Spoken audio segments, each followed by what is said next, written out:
This little high chair, from its design and the seating in it and all, was probably from around 1910. It's had a hard life.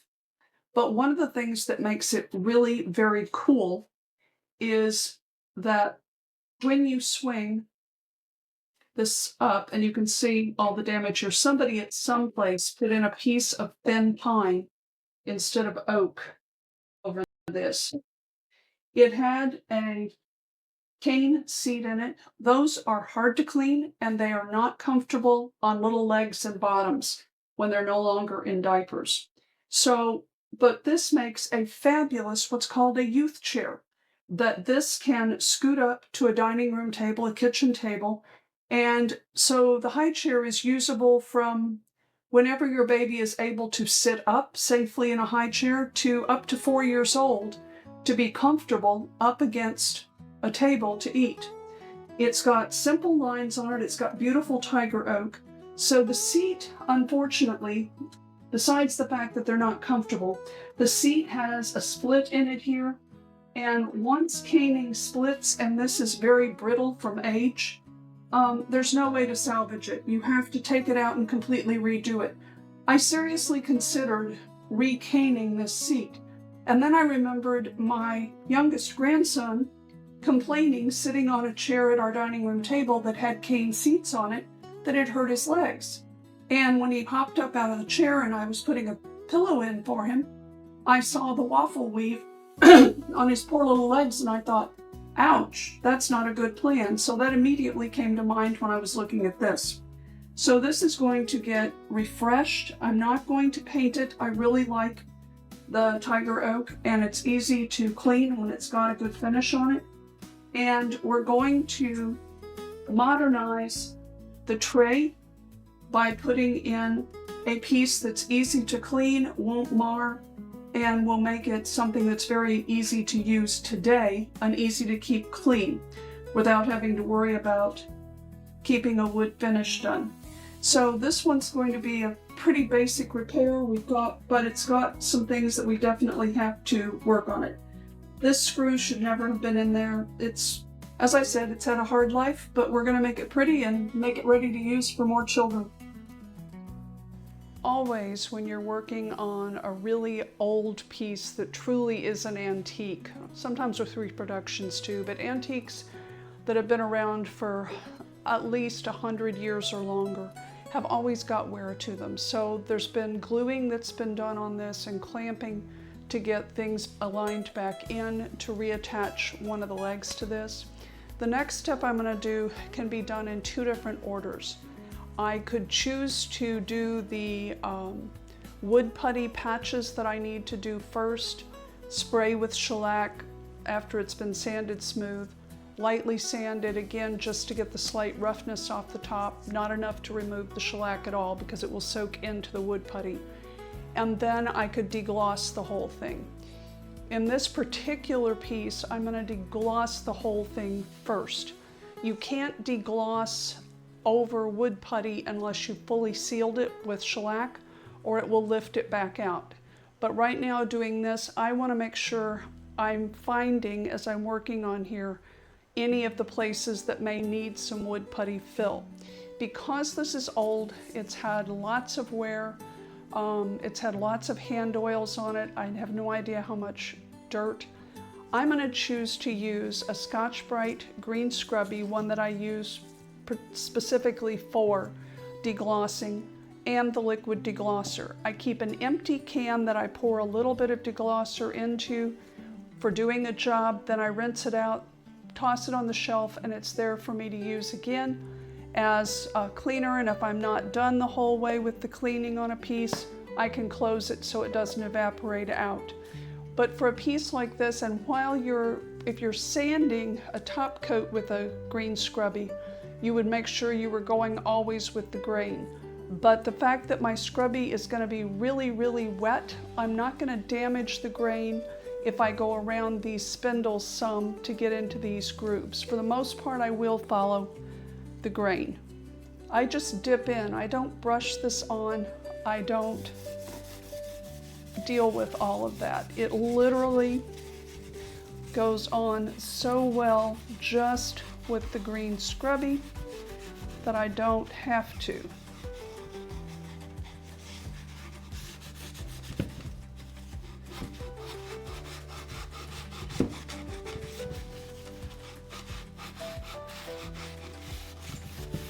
Using the green scrubby will also show me where that there's areas of the finish that there's less finish on it. And part of this is just dirt, part of it is old finish. I'm going to give it one more scrub. There's also going to be some dirt in your green scrubby, so you won't always, and hear that squeaky sound? That's telling me this is clean and that anything that's coming off now is old finish. So that's what I'm going to be doing with the rest of this.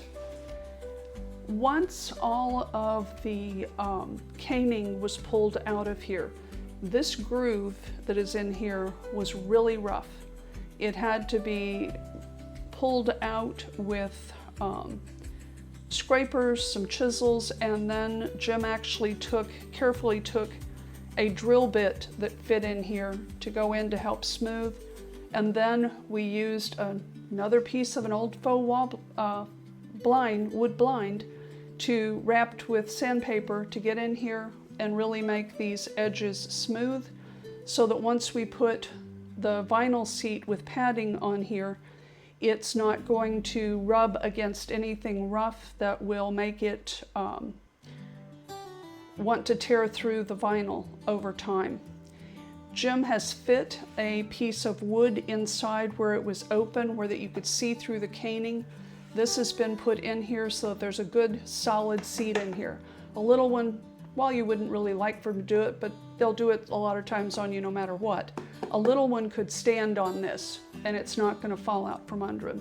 To figure out the pattern for the vinyl, because I don't want a lot of extra, I took a piece from paper that we keep from printouts that we don't need, and I created a pattern for this. It was a full sheet of paper, and I ran my pencil along, I pressed against, ran my pencil along, and then I trimmed out, and then I refit back on here, and I saw that it was a little off here, so I added another piece so that I knew this was the exact distance for the outer opening here, because the vinyl is not going to fit straight on the top of this. It's got to go down into the groove so that it can get a really good attachment and stay in there.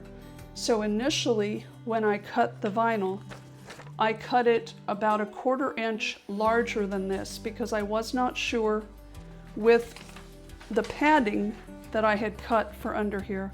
This is 3 layers of quilt batting. You could use the polyester that most people are more familiar with.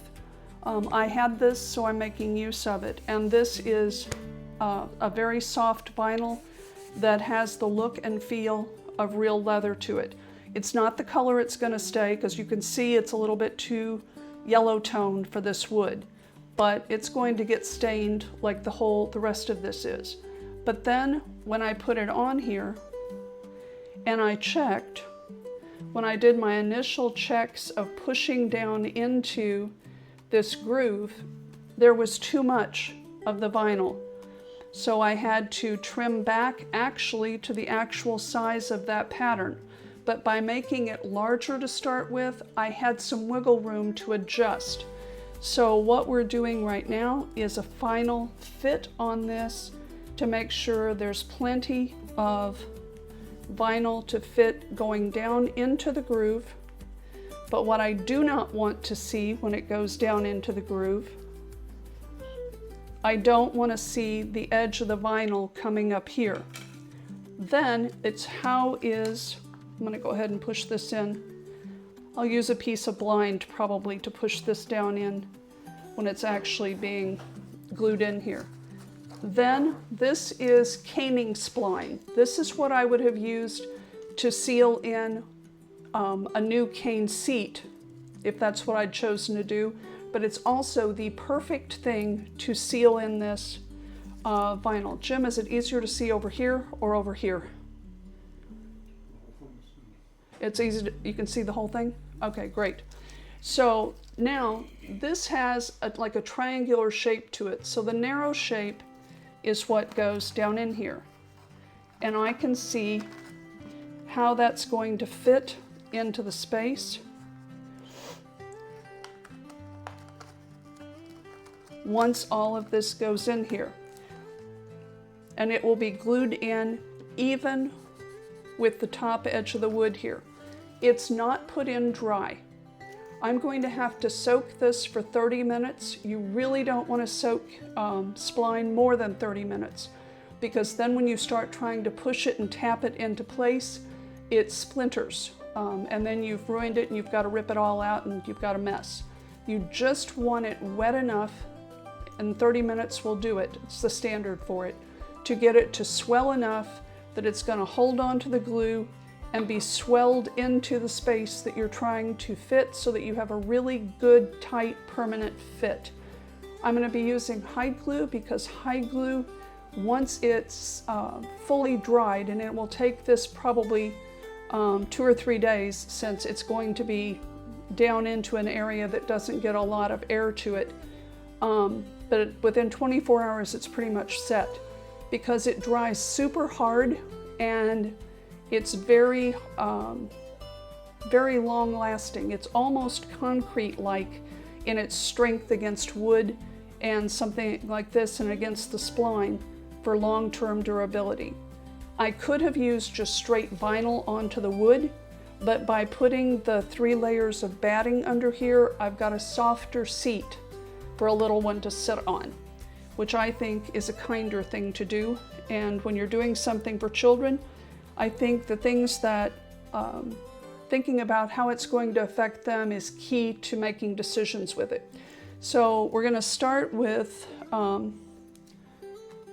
letting this soak, and then I'm going to work on putting this in. We'll start in the center back here, so that my seam of the spline is in the back when we go around this, and it will just be working around it. It's going to take both our hands to keep the vinyl in place so that it's evenly down into these grooves.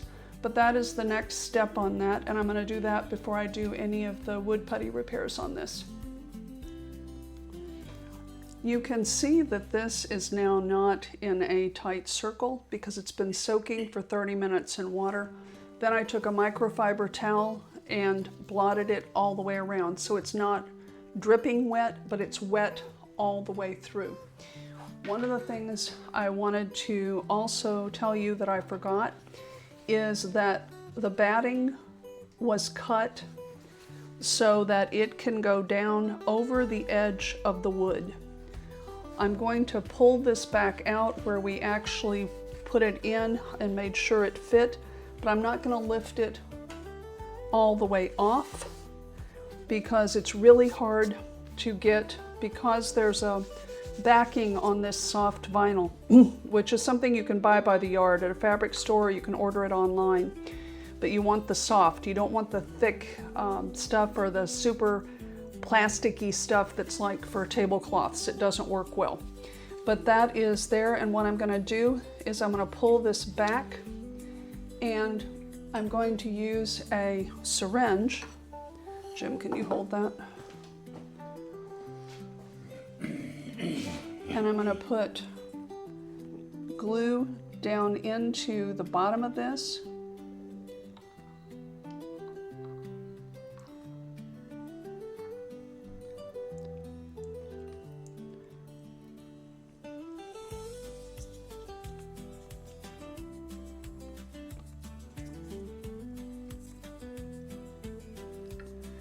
This happens to be a syringe I have left from a lab, but you can order them online. I'm going to have some drips, but that's one of the nice things with hide glue. It can come right back off with water before it is completely set. It's one of the things that makes it really malleable for veneers and for just woodworking in general.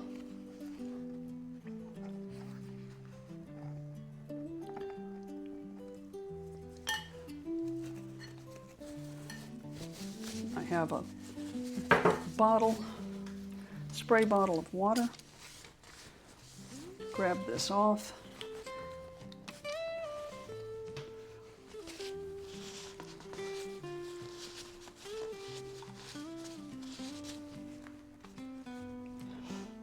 And then this is a piece of faux blind, and I'm going to start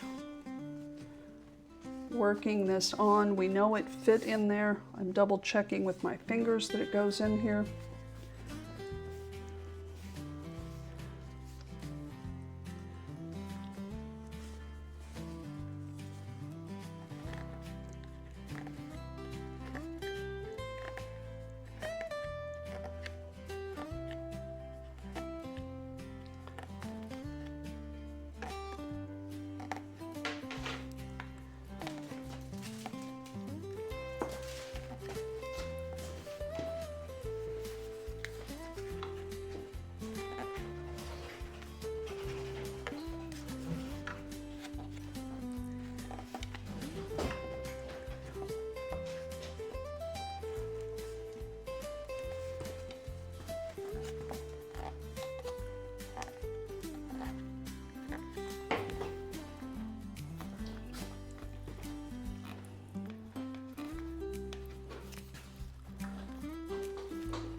Going to want to start pulling out, so I'm going to start working the spline around. Again, that narrower part goes in first. I'm going to try to hit pretty close to the center back here, but first, if I had a brain in my head, it would rattle right now. I need to put glue in here because this needs to be glued too.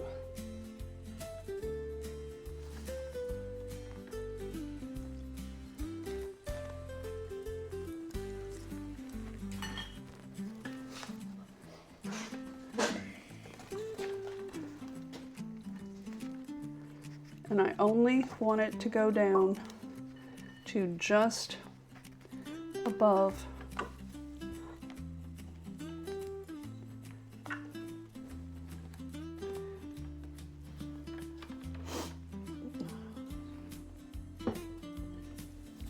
the edge of this.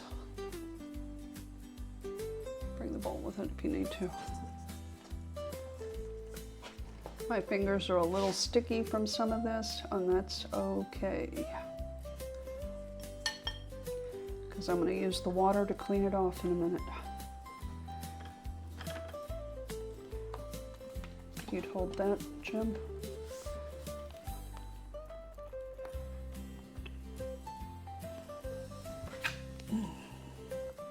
Keep your tools handy.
there are people that could do this one-handed.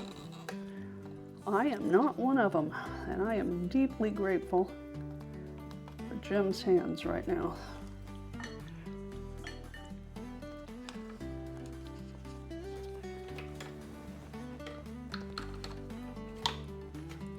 You don't want to cut it until you are certain where it needs to be in length, because you can wind up with it very short.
Thanks for pushing that over, that's helpful.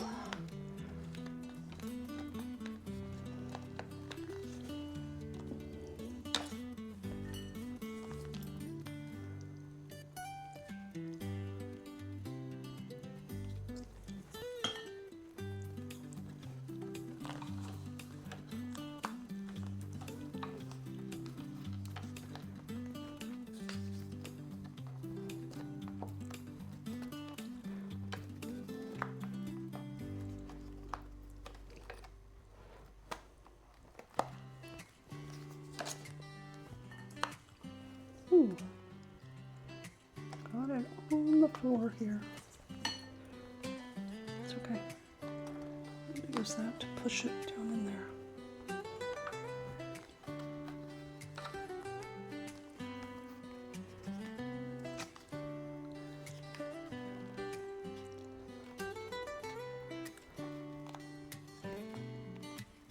And some of the hide glue underneath is now getting sticky enough to help hold this in place.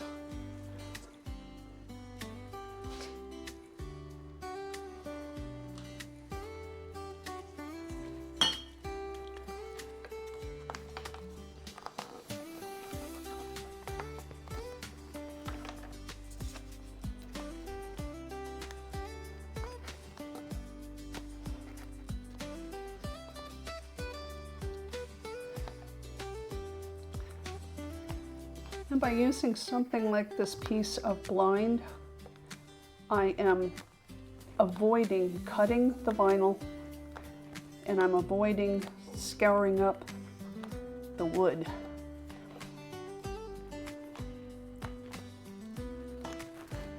If this were actually caning that was going in here, it would be sticking easier. But vinyl is slippery.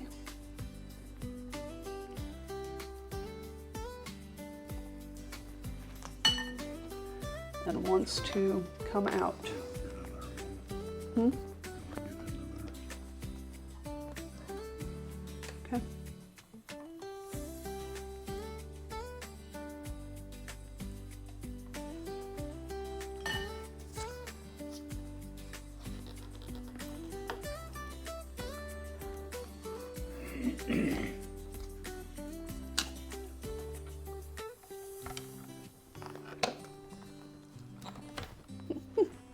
I want to have hide glue all over me before this is done. Okay, so now we need a cut here.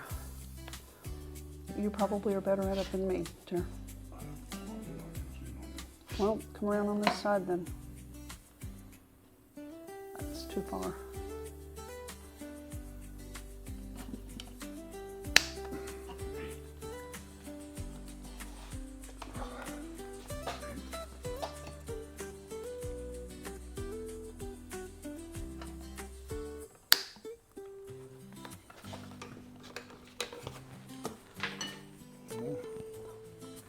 the bottom part needs tucked at an angle.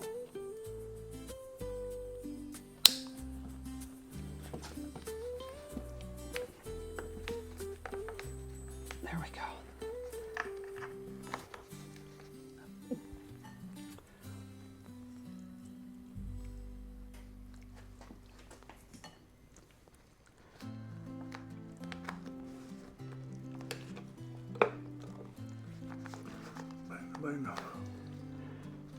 I don't want it banged. It's going to go down too far. What I need to do is just press it in. And then I need to get this wet.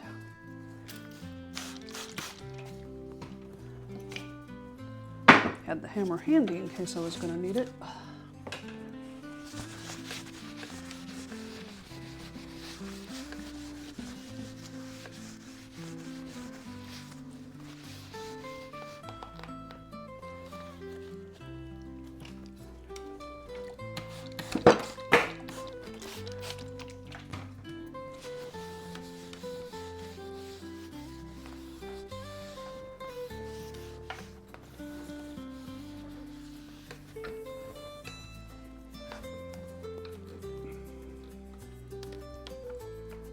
Spot right there may need a little bag. I want to do it with this. I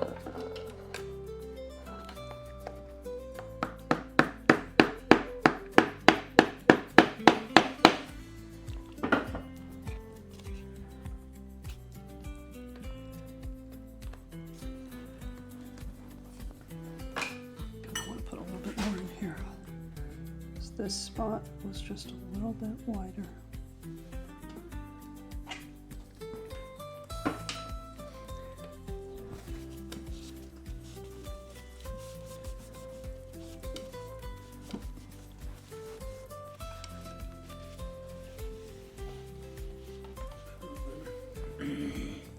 We thought it might need to have some pressure put on this because of the vinyl.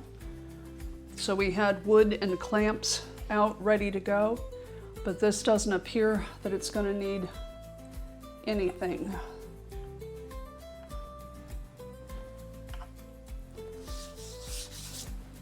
So now this is a much more comfortable, much more user-friendly seat, both for cleaning and for comfort for a child.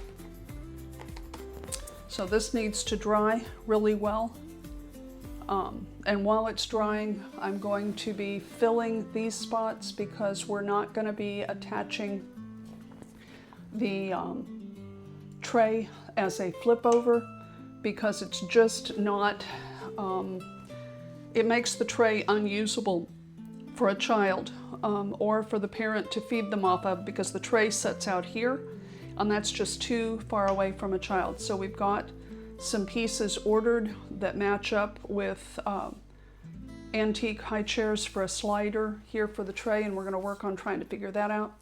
But I'm going to go ahead and fill this with wood putty. It's probably going to take a couple of times. And then there's a couple of other spots on this that need some wood putty. That's why these pieces of wood were here. They were if we needed to clamp this down. But I can turn this and get the wood putty done without disturbing this seat, and that's what I'm going to do off camera. You can see here where that I have patched the hole that was in here. There are people that will tell you, well, the easiest thing to do with wood putty is just mix the stain in that you're going to be using and then fill it, and you won't have to do anything with the stain. If you do that, you could match the color of this, but all you're going to have is a big solid color. There's some very definitive grain here. I don't want to see a big solid blotch here. So one of the things you can do, this has been filled twice because it was such a deep hole that it needed 2 times of filling it. It's been sanded smooth, and it's also been sprayed with spray shellac, clear spray shellac, to seal that wood putty. Because what I'm about to do right now, if I had not sealed it with the shellac, it would just solid color the putty, and I would have the same issue as if I mix stain into the putty. I'm using a really scruffy brush here. And I want that. So when a brush gets to looking like this and it's a small one and you think, oh, it's probably time to throw this away. Oh no, this is time to hold this back because it's perfect for doing this. Because all I want to do is create some line in here. I've also got some spots here, and I have very little on here. You can see that as I'm doing it onto the plate, there's not much here. I want to pull some stain into this area where that it has finish came off when I was deglossing it.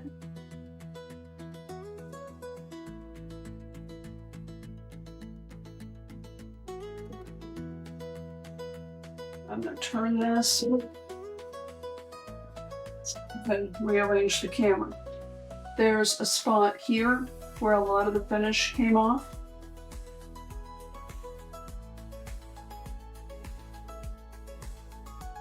So I want to very lightly add some finish back in here before I put finish over the whole thing. That way I'm not going to have light and dark spots, and I can control how much finish I put on here. And if you notice, I'm following the grain line, like right here.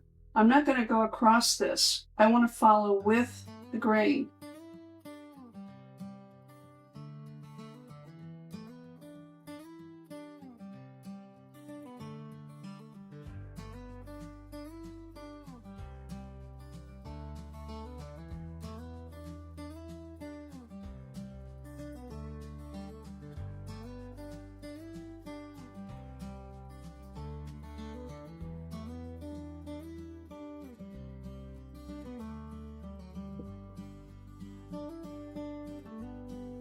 I'm pouncing into this because there's some groove, but my last strokes will always be back with the grain. I want just a little bit more into this.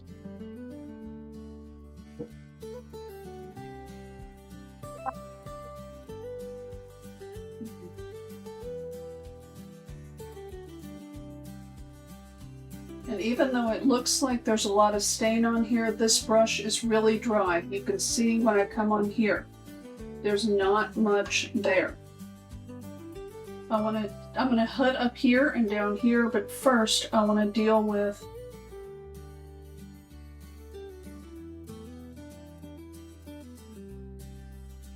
that center portion.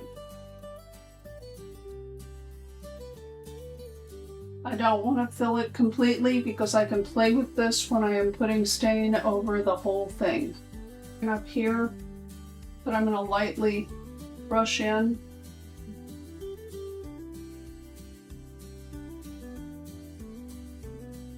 And then down here, where there was a crack,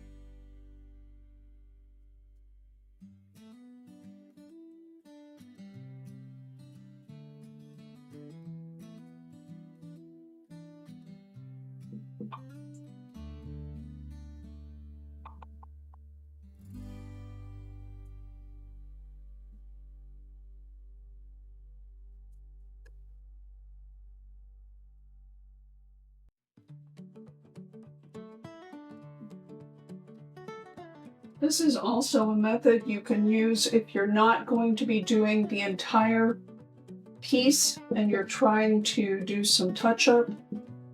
Using this method is a really good way to do some touch-ups that will blend in. It will still show some age, but you don't have to do the entire thing. You cannot, however, go ahead and put stain over the top of this. You have to wait for it to dry, or you will just wash it out and be all the work you've done to make it work better will have been lost. I'm going to use this to go around and get some stain on this spline, which is now completely dried. And I've got a paper towel with me to wipe off where I don't want it. Some stain on this spline, which is now completely dried.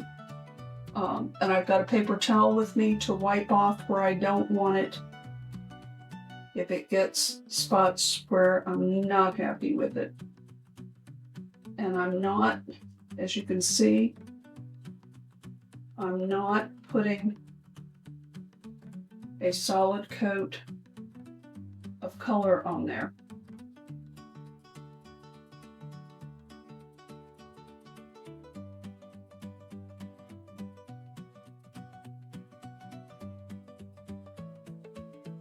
I want the striations in it, because that's going to help it hide into the seat.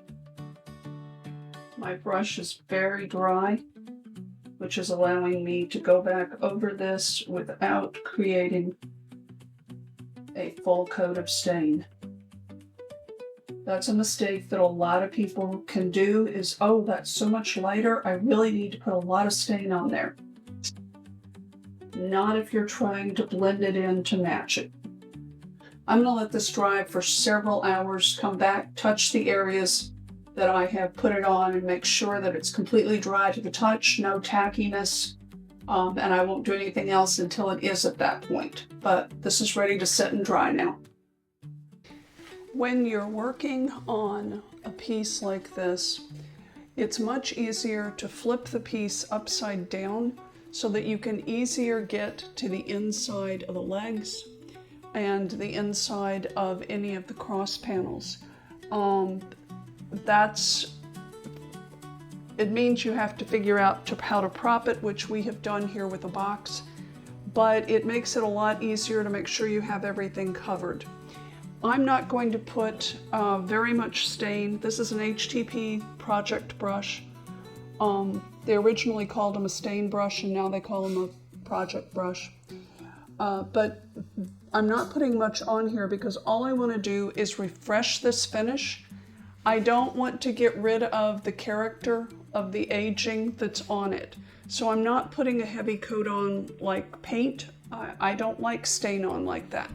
If you like it, that's totally up to you, but I want to see the grain of wood when I'm using stain, or I want to see a faux grain. So I'm not putting very much on my brush at all. And then I'm going to pounce it on a plate to get it into the brush. And then I'm going to use that. I'm going to try the project brush. I may have to go back to a cloth, but I don't want to have this on here heavy. And by not having a lot on my brush, I can control how much is getting on here. Oh, I can't stop.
When you have a shape like this, you need to go around it first and then make sure that your final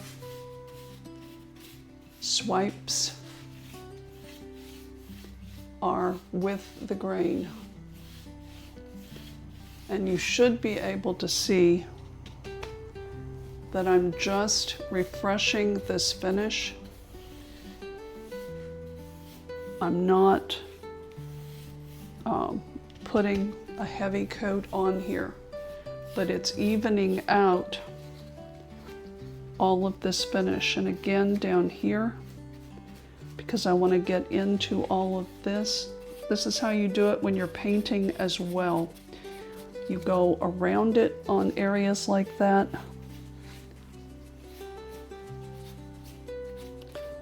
And then you go back up with it.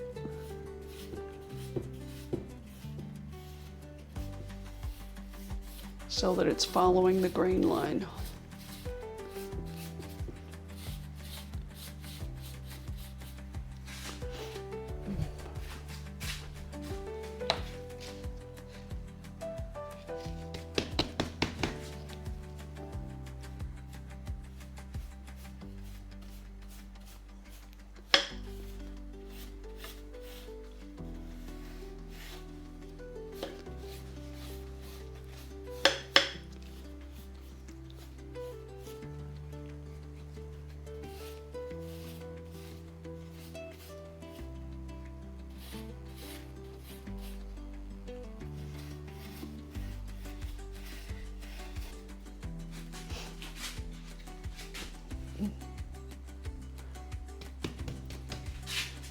I'm going to start on the back of this piece because it's much easier to work from the inside first.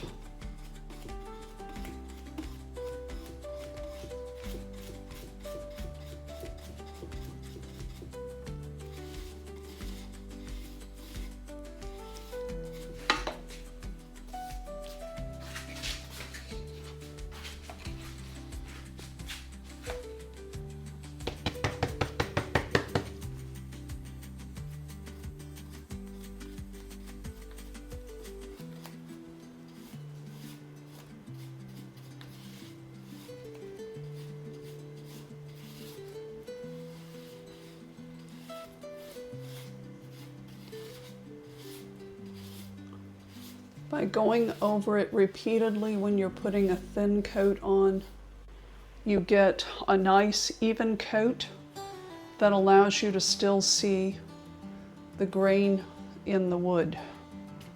And as you've used the brush more on the piece, you have to dip back into the stain less often because there's more residual stain in the brush.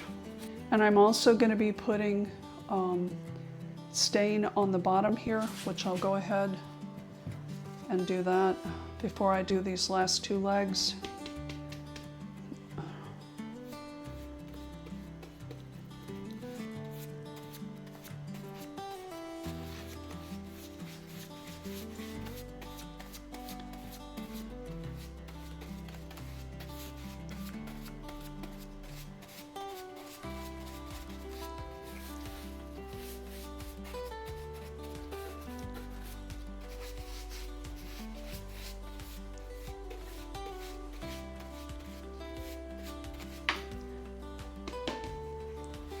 And you should be able to see with where I'm working right now that I am not applying this heavy.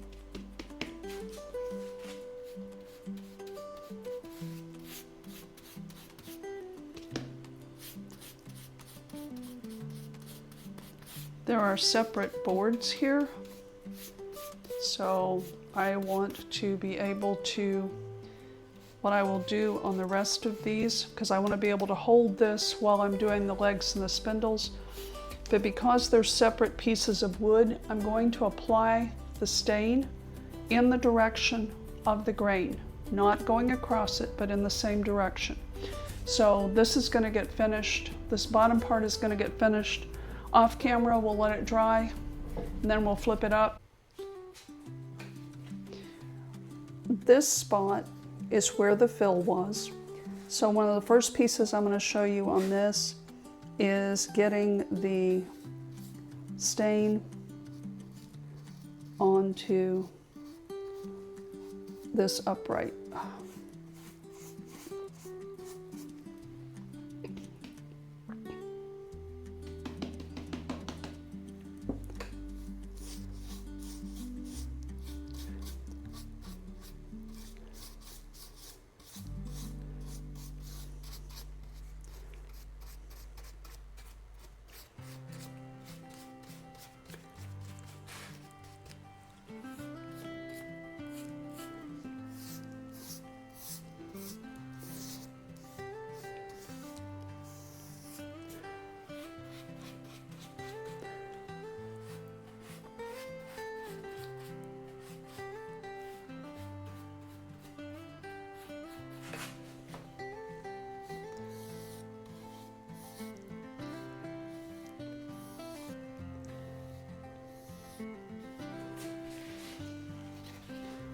And because I'm not ready to stain this part yet, I'll take a paper towel and come off of it. Now you should be able to see that this has blended in. It's not perfectly smooth, and I chose to leave it that way because there's dents and dings over this entire thing. And it was gonna look less of like a patch by doing this with it than by sanding it completely smooth. And sanding it completely smooth was going to take all of this wood around it down to bare wood, which I did not want. I'm going to turn this and do the other side as well. And I'm being careful that I'm not getting stain down onto the bottom yet.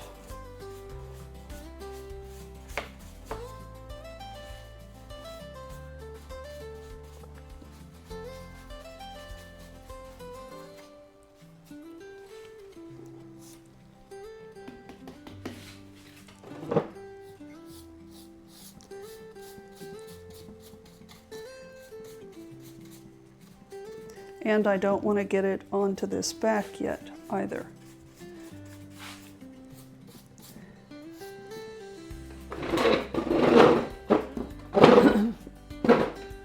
Are we on it or not?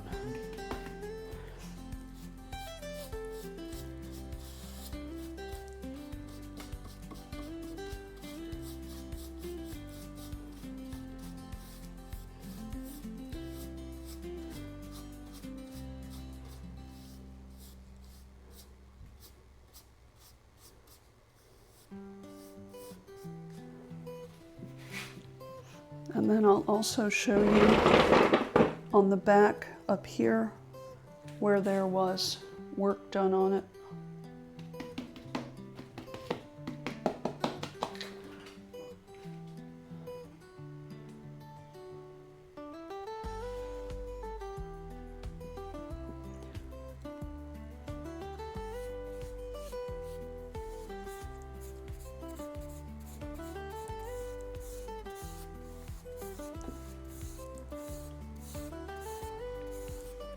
You should be able to see that by continuing to go back across this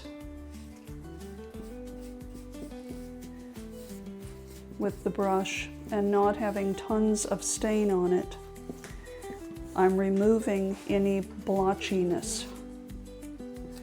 Need to move on this side so I can actually see this.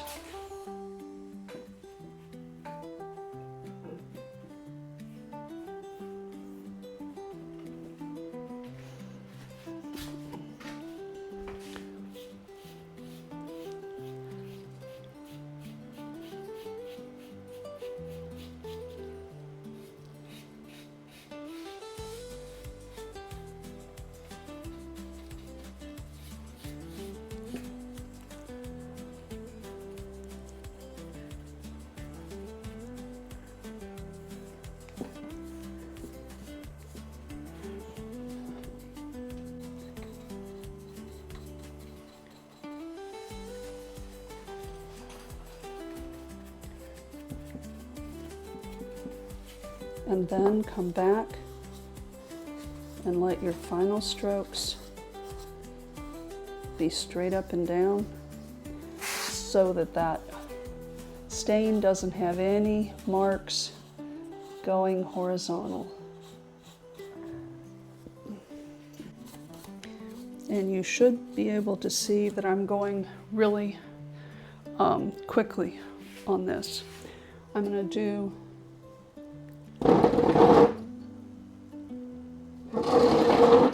the center back, and then I'm going to put this under the overhead camera to show you the bottom here, and I will do the arm pieces very last so I've got something that is not sticky to hold on to, and so that I don't make any prints, because you could say, well, you have gloves on, it doesn't matter if it's sticky, but I'll leave a print mark, a hand mark that I don't want.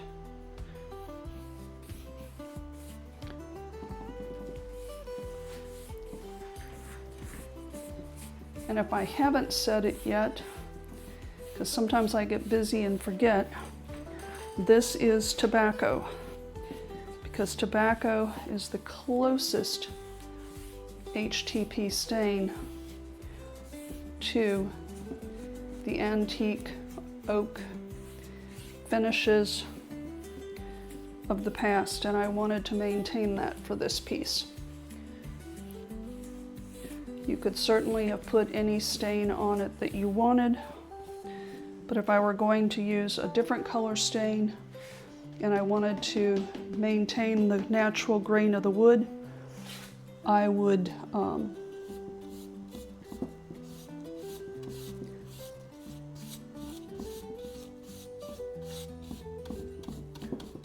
have sanded a lot of this finish off.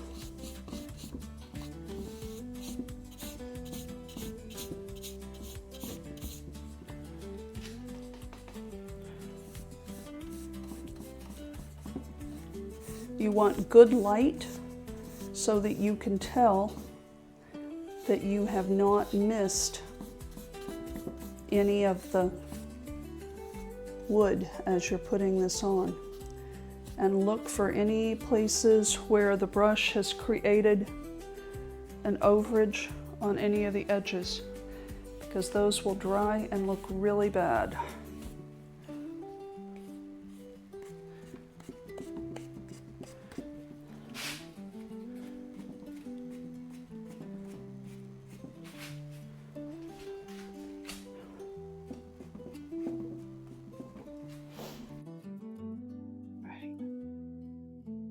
Start with this little piece, this little base piece that's back here.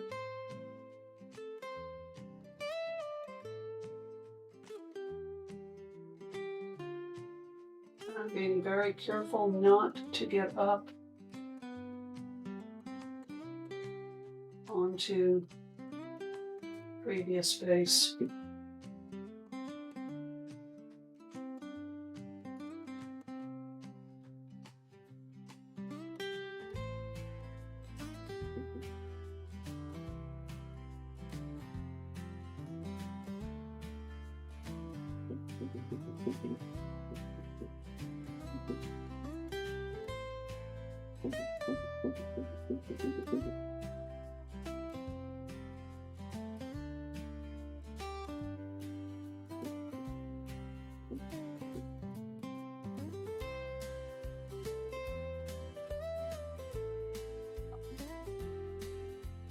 When you are working on something like this, I just saw a couple of places that didn't coat the way I wanted.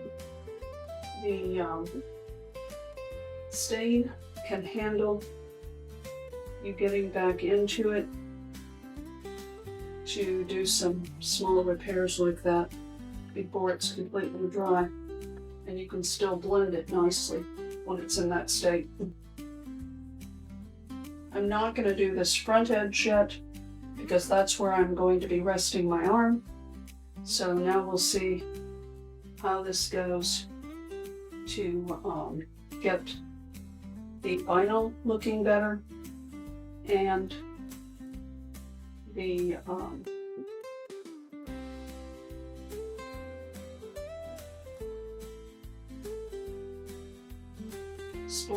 that I put in here.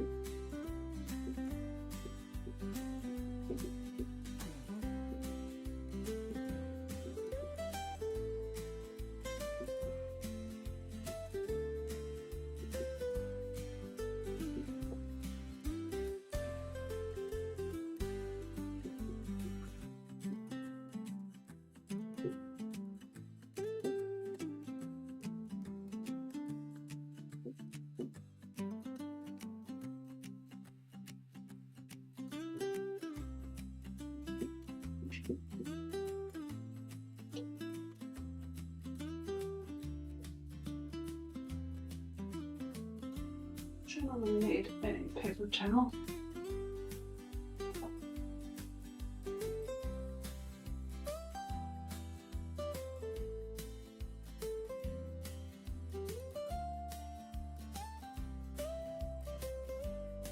What are we looking? Just one should do. What? No, dry. You can see that the vinyl is coming more to the color of this, but it's not. On a try paper towel, I may have to go with a microfiber. But in order to get rid of those stripes,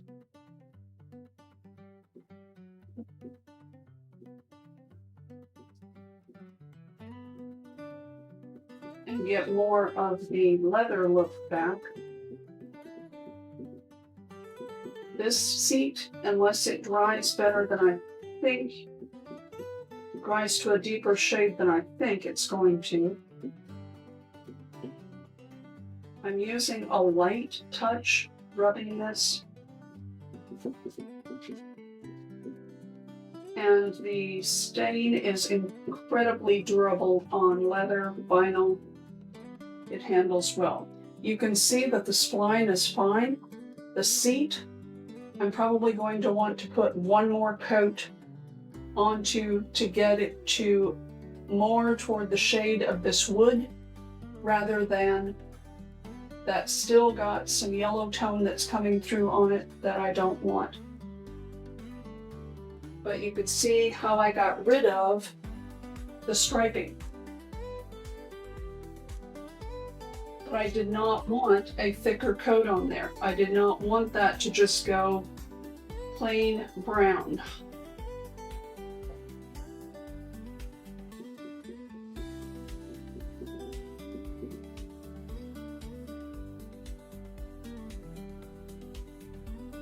When I go back on where I started, because I haven't got a lot of stain on my brush, I'm able to blend that out into one even coat.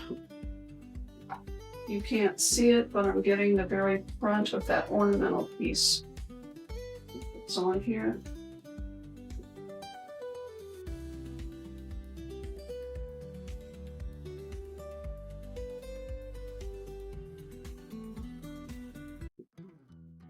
And if you dab into the screws that are on this, you get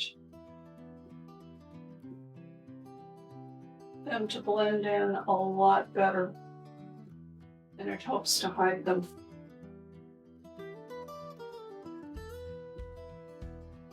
The curves are one of the places you really have to watch that you don't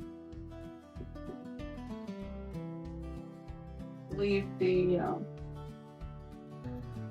odd runs of stain on it.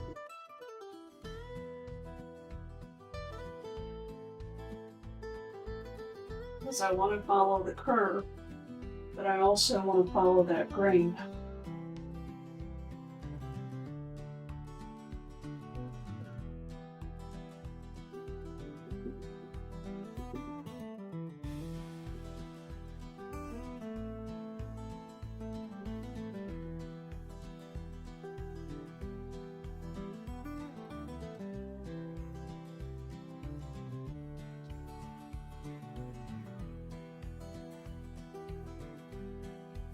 Let's use this little footrest. It's already been painted on the back.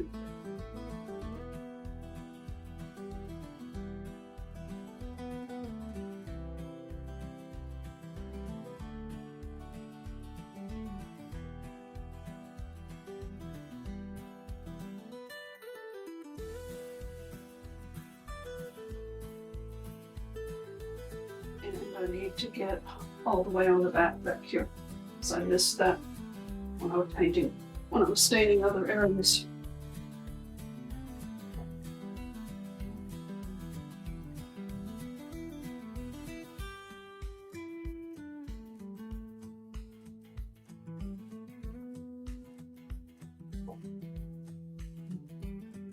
The tray still has work to be done on it, so it's not ready to have stain put on it. And we'll look at that when it is ready. But this is all ready to dry now. We've got really high humidity right now, so even with the AC going in here, the stain is taking longer to dry.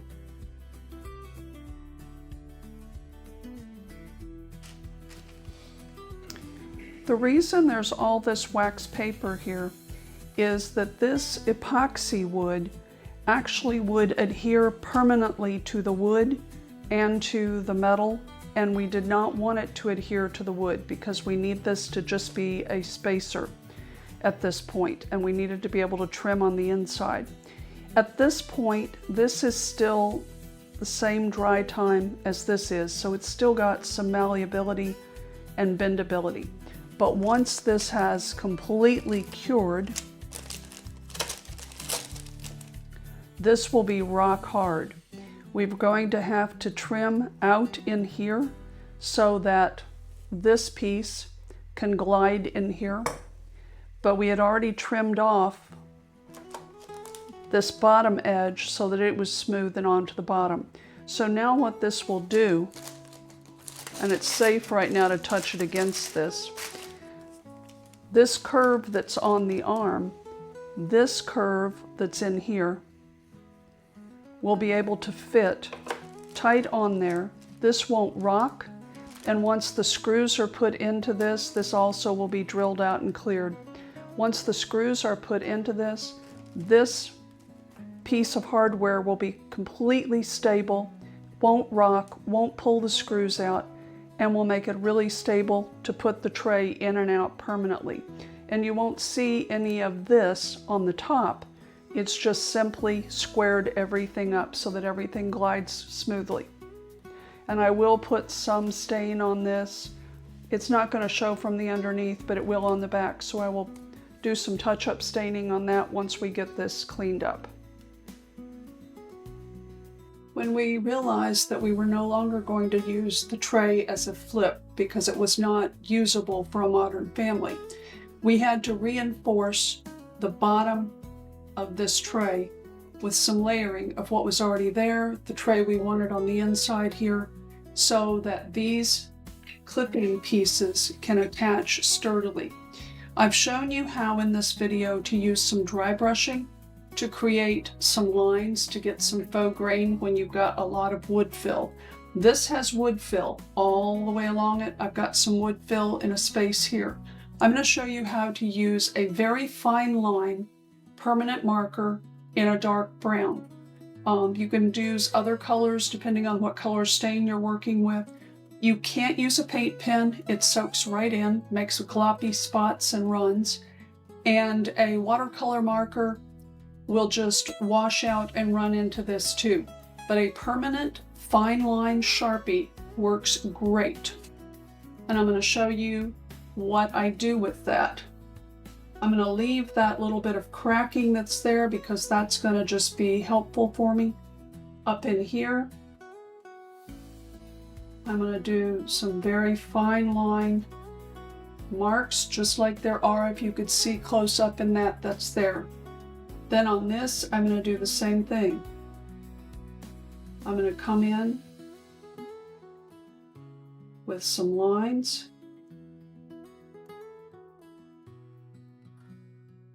And I'm not trying to make perfect straight lines or a continuous exact pattern. Grain has pattern, but it does not have a perfect linear pattern. It just has patterns you can recognize. And I'm trying to come back and look a little bit more like what the fine line of this tray is. And I'm barely touching the marker to this. I'm allowing it to make some skips. Grain has little bits of curve in it if you really look at it to see the to see the full pattern of it.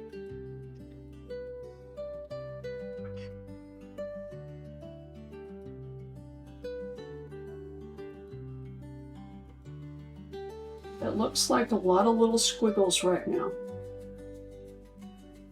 But when I add the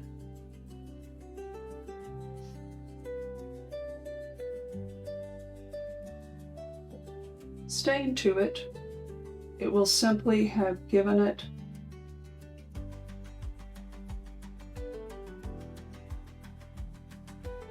some grain line in here to help hide that this is not the end of a regular board. I could have used, like I have in other videos, some of the wood banding. But the problem is, this is also, before I started working on this, I forgot to tell you, it got a heavy coat brushed on of regular shellac. I didn't use spray. I really wanted to coat in this wood putty. And my reasoning for this is going to get a lot of scrubbing being used with a small child. The banding for wood banding is not designed to have constant water on it being gotten wet and scrubbed. And on shelving or a piece of furniture, you're not scrubbing it all the time.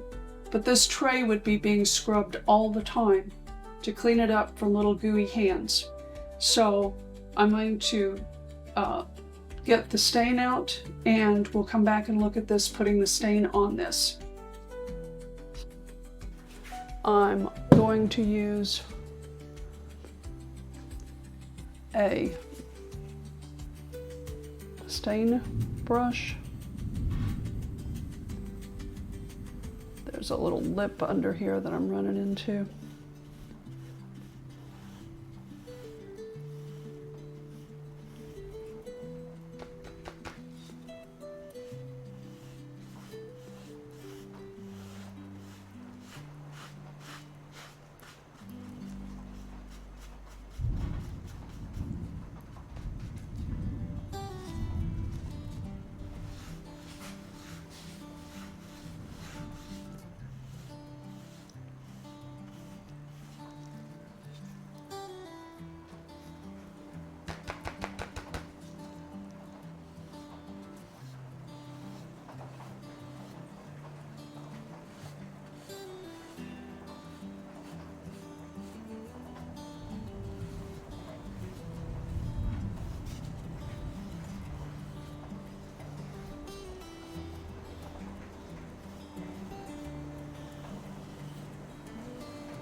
Got a storm blowing in. I did not want more stain over the top of this here. So since it's already dry, I can lift that back off with a good paper towel. I will go back after this dries. I'll go back and add an additional coat of stain to bring it more to this color. And if we can get some close-ups for this once we start editing the film, you should be able to see that there is some grain line in this that otherwise it would have just gone solid brown. And here's hoping the second coat takes care of this.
I'm not rubbing where I just put it on.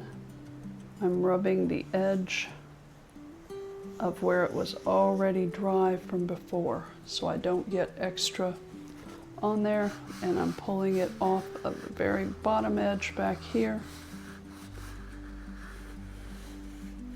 as well. And now it's not a perfect match, but this is the side that's going to be against baby's tummy, and at least it's pretty close in the same range of the colors there, and looks like a piece of wood instead of a bunch of wood putty. With the repairs, the new finish, and a much easier to use tray, this little high chair is ready for another 100 years of use.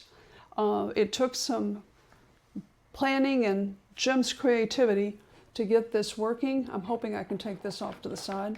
This has 3 adjustments on it for the tray now. The tray has plastic here, which I ordered online. I'm not going to put a link to the company because they did not ship what they described. We had to make it work. But this will be much easier to clean with a little one than a wood finish, and the wipes and all will definitely eat a wood finish. So one of the things that someone could do down the road if they needed to refresh this is simply on the tray add a coat of polyurethane as it starts to wear from being wiped down by cleaning wipes. Personally, I would just clean it with warm water and soap. It's going to do the same thing for killing bacteria, but that's a personal choice. There is no additional top coat on this. All I have on here is the HTP gel stain, which has top coat. The stain and the top coat are exterior grade. There's no reason that you need to add another coat of it unless I was wanting to change the sheen. But this came out to the sheen I wanted. We've also added onto this, that was noisy, a harness system here, and the one that I chose can be removed and cleaned, because that's one of the things I've always hated with high chairs, is trying to clean up sometimes after the spills with a little one. When Jim zooms in from the top into this seat, I chose not to add another coat of stain on this because when it dried, I really liked the way it looked. This is not stiff. It's still just as soft and pliable as it was when I had just the regular vinyl. That's one of the beautiful things about this stain if you use it over vinyl or leather. It's still very pliable, very soft. Nobody would know you'd done it. They would have no idea. So this can now be used as a youth chair or a high chair, and if down the road someone wants to just use it as a youth chair, they can take the screw out here, take this piece off, and then it's just a chair that can slide up.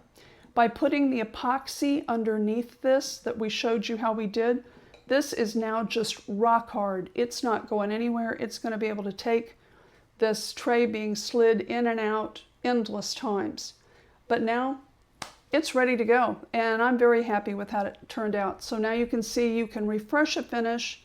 You don't have to totally change the color. You don't have to obliterate the grain, and still have a very durable, beautiful finish. Thanks for joining us. Please take time to subscribe. You can't tell you how much that helps us, and your likes, because it's not costing you anything. We love having you here. Stay tuned for more videos.